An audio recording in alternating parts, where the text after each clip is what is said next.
Assalamualaikum warahmatullahi wabarakatuh. Anak-anak kelas 2, hari ini pembelajaran pertama, tema 1, subtema 1, pembelajaran 1, 2, dan 3. Pak Gali akan menerangkan mengenai hidup rukun. Hidup rukun perlu dijaga dalam kehidupan kita. Berikut adalah contoh hidup rukun. Ini ada gambar membaca bersama. Ada gambar bersepeda bersama, ada gambar berbagi makanan, ada gambar bekerja bakti dan saling membantu. 4 hal ini tadi adalah contoh kerukunan. Subtema 1, hidup rukun di rumah. Kita semua menginginkan suasana damai di rumah. Kedamaian terjadi karena adanya kerukunan. Ayah dan ibu rukun, kakak dan adik rukun. Semua anggota keluarga menjaga kerukunan di rumah. Apa yang harus kita lakukan agar kerukunan di rumah tetap terjaga? Kerukunan di rumah selalu terjaga bila aku apa? Ya, saling menyayangi. Kerukunan di rumahku selalu terjaga bila aku saling membantu, ya. Ayo mengamati. Ayah dan ibu menyayangi Mutiara dan Udin. Suatu hari, ayah membawa buah tangan untuk Mutiara dan Udin. Mutiara mendapatkan buku cerita. Udin mendapatkan mainan. Mutiara dan Udin berterima kasih kepada ayah dan ibu. Mutiara dan Udin tidak saling berebut oleh-oleh. Ayah dan ibu bahagia melihat buah hati mereka selalu rukun. Coba di teks bacaan di atas diperhatikan kata yang dicetak miring. Sudah? Nah, kata yang dicetak miring itu adalah ungkapan. Ungkapan adalah gabungan kata yang memiliki arti berbeda dengan kata asalnya tersebut. Nah, kita perhatikan di teks. Buah tangan, artinya oleh-oleh. Kalau diartikan biasa kan buah sama tangan. Tapi di sini buah tangan artinya oleh-oleh. Buah hati, artinya anak. Kalau diartikan biasa kan buah sama hati. Kalau di sini artinya anak. Perhatikan susunan buku di dalam rak. Nah, itu kan ada banyak bukunya. Bagaimana cara menghitungnya agar mudah? Nah, diperhatikan baik-baik. Mengelompokkan adalah cara yang paling mudah untuk menghitungnya. Dengan mengelompokkan satu kelompok berjumlah 10 buku, itu lebih mudah untuk menghitungnya nanti. Jadi, satu kelompok sama dengan 10 buku, atau satu kelompok sama dengan 10-an. Coba diperhatikan gambar buku ini. Ada berapa tumpuk ini? Ya, ada 5 tumpuk. 5 kelompok atau 50-an. Atau 50 buku. Nah, terus ini ada lagi sisanya 1, 2, 3, 4, 5, 6, 7. Jadi menghitungnya puluhan ditambah satuan atau sisa bukunya. Jadi 50-an ditambah 7 sama dengan 57. Jadi semuanya 57 buku. Atau kalau ditulis angka 50 ditambah 7 sama dengan 57. Berikutnya, nah ini diperhatikan lagi. Gambar pertama, ada berapa kelompok itu bukunya? Ya benar, ada 7 kelompok atau 70-an atau 70 buku. Terus belahnya sisanya ada ya 7 buku. Jadi 7 kelompok ditambah 7 buku sama dengan 77 buku.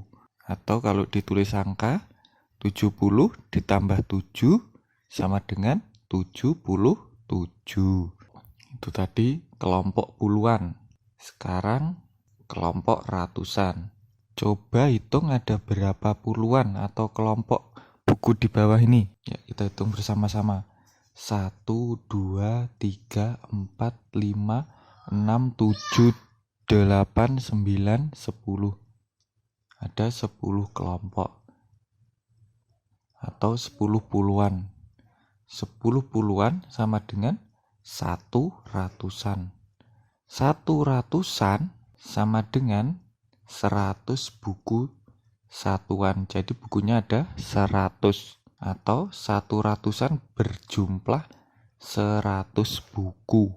Ya, ini diperhatikan lagi, ini yang kubus. 1 kubus satuan atau kubus satuan. Sebelahnya 1 kubus satuan berjumlah 10 digambarkan menjadi 1 kubus puluhan. Ini kan kubusnya ada 10. 1, 2, 3, 4, 5, 6, 7, 8, 9, 10. Nah, ini kalau digambar, ditumpuk kan jadi 1 kelompok atau 1 kubus puluhan. Ini namanya 1 kubus puluhan. Ini jadi ada berapa kubus puluhan? Kita hitung bersama-sama. 1, 2, 3, 4, 5, 6, 7, 8, 9, 10.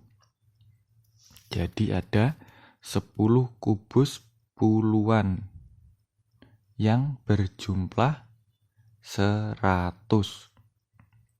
Nah, 10 kubus puluhan yang berjumlah 100 kalau digambarkan jadi seperti ini. Ini namanya 1 kubus ratusan atau kubus ratusan. Jadi jumlahnya ada 100. Ingat-ingat ya. Ada satuan, puluhan, dan ratusan. Berikutnya ini contoh menghitungnya. Ini ada 1 kubus ratusan atau 1 ratusan berjumlah 100. 3 kubus puluhan. 1, 2, 3. 3 puluhan yang jumlahnya 30 kubus. Terus ini ada 8 kubus. Nah, ini kubus satuan, jadi jumlahnya ada 8. Nah, kalau dijumlah semua sama dengan 1 kubus ratusan ditambah 3 kubus puluhan ditambah 8 kubus sama dengan 138. Atau kalau ditulis angkanya 100 ditambah 30 ditambah 8 sama dengan 138. Jadi bacanya 138, kalau dibaca 138. Ini contoh yang kedua. Ada berapa ini? Kelompok ratusannya? Ya, ada 2. 2 kubus ratusan atau 200 kubus. Terus ini puluhannya ada 1, 2, 3, 4, 5, 6. Ada 6 puluhan kubusnya. Sama dengan 60 kubus. Terus satuannya ada 1, 2, 3, 4, 5. 5 kubus. Jadi 200-an ditambah 6 puluhan ditambah 5 satuan sama dengan 265 kubus. Atau kalau ditulis angkanya, tadi jumlahnya 200 ditambah tadi jumlahnya 60 ditambah 5 sama dengan 265. Jadi 265 dibaca 265. Ayo bernyanyi. Ya, ini nanti diputarkan lagu sama Pak Galih. Kalian dengarkan dan ditirukan.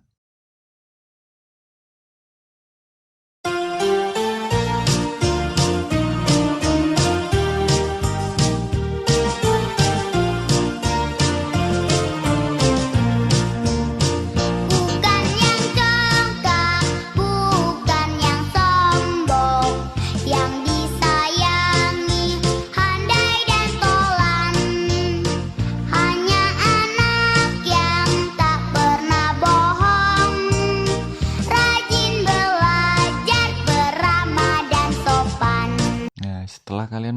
menggambarkan dan menirukan? Apakah kamu sudah dapat membedakan panjang pendek bunyi pada lagu? Bunyi panjang terdengar lebih lama dibandingkan bunyi yang pendek. Ayo berlatih nyanyikan kembali lagu Peramah dan Sopan. Beri tanda titik pada bagian yang dinyanyikan pendek dan berilah tanda strip pada bagian yang dinyanyikan panjang. Coba kalian beri tanda. Nah, ini tandanya. Sudah diberi tanda sama Pak Galih. Lanjut. Apa kalian tahu ini apa? Ya, benar. Itu gambar buku atau burung Garuda atau Garuda Pancasila. Burung Garuda atau Garuda Pancasila adalah lambang negara Indonesia. Pancasila juga sebagai dasar negara Indonesia. Coba perhatikan gambarnya. Lihatlah perisainya. Di sana ada simbol-simbol sila. Ayo kita sebutkan simbol dan bunyi Pancasila. 1. Ketuhanan yang Maha Esa. Simbolnya bintang. 2. Kemanusiaan yang adil dan beradab. Simbolnya rantai. 3. Persatuan Indonesia. Simbolnya pohon beringin. 4. Kerakyatan yang dipimpin oleh hikmat kebijaksanaan dalam permusyawaratan perwakilan. Lambangnya kepala banteng. Keadilan sosial bagi seluruh rakyat Indonesia. Lambangnya padi dan kapas. Lanjut. Setelah kalian tahu sila-sila tadi, coba amati gambar di bawah ini. Nah, gambar yang pertama adalah sholat berjamaah. Gambar yang kedua, berdoa sebelum makan. Gambar yang ketiga, beribadah ke gereja. Gambar yang keempat, beribadah ke pura. Gambar yang kelima, beribadah ke wihara. Gambar yang keenam, beribadah ke kelenteng. Nah, coba menurut pendapatmu, pengamalan sila keberapakah yang ditunjukkan oleh gambar yang di atas? Pengamalan sila keberapa ini? Ya, sila ke-1. Bunyinya ketuhanan yang Maha Esa. Kenapa kok sila ke-1? Karena berhubungan dengan ibadah, jadi merupakan pengamalan sila ke-1 yang bunyinya ketuhanan yang Maha Esa. Lanjut, ini PJUK. Coba amati gerakan di bawah ini. Ya, berjalan ke depan. Coba diperhatikan, kaki kiri yang di depan, tangan kanan yang di depan. Kalau kaki kanan yang di belakang, tangan kiri yang di belakang. Sikap berjalan yang benar. Ini sikap berjalan yang benar. Ini mulai dari berhenti, terus berjalan, sama kayak berjalan ke depan. Tangannya dan posisi kakinya. Berjalan ke belakang, ini berjalan mundur, sama posisi kakinya dan tangannya. Cuma gerakannya mundur. Berjalan ke samping, nah ini yang digerakkan cuma kakinya saja. Terus berjalan berkelompok dengan rapi, nah ini. Jadi gerakannya harus rapi, harus sama. Jadi ini dilihat, diperhatikan tangannya, gerak tangannya yang kiri ke depan semua, kakinya yang kanan ke depan semua. Jadi harus seirama, seperti baris berbaris. Terus ini gerakan menirukan kucing dan gerakan menirukan bebek. Ya, sekian pembelajaran hari ini. Assalamualaikum warahmatullahi wabarakatuh.